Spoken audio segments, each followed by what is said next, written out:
Well, we're at Columbus Circle, just outside of Union Station, where the Columbus Day ceremony is prepared to get underway. So far, this particular memorial has not been defaced or vandalized in any way.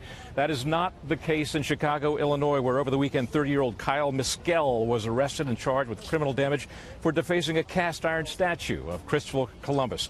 In other cities, Baltimore, Queens, New York, also in Central Park, memorials have been vandalized. In New York's Columbus Circle, the Columbus statue there has been under 24-hour police guard. Mayor de Blasio earlier this fall ordering a commission to develop guidelines on how to address monuments that are seen as, quote, oppressive. Columbus Day in 4 states and 55 cities is now being celebrated as Indigenous Peoples Day. For many, it all speaks of revisionist history. History is always being revised. I prefer the word correction. What's called revisionism sometimes is ideological rather than fact-based.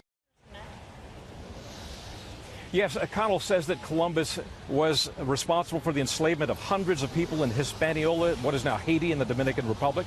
Natives had no immunity to the smallpox and measles that his crew unwittingly carried. Their population was decimated by as much as 50 to 90%.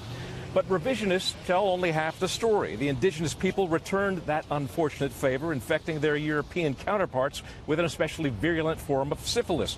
Europeans were often, the Native Americans were often portrayed as pastoral peoples. The Aztecs, though, were just as oppressive as the Spanish conquistadors who brutalized them, engaging in themselves imperialism, colonialism, slavery, cannibalism, human sacrifice on an epic scale. For better or worse, Columbus was an epic figure in human history.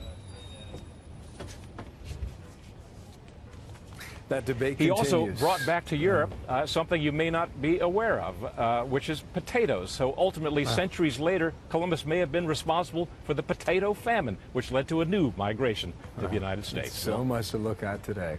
Thank you, Doug McKelway, there in Washington.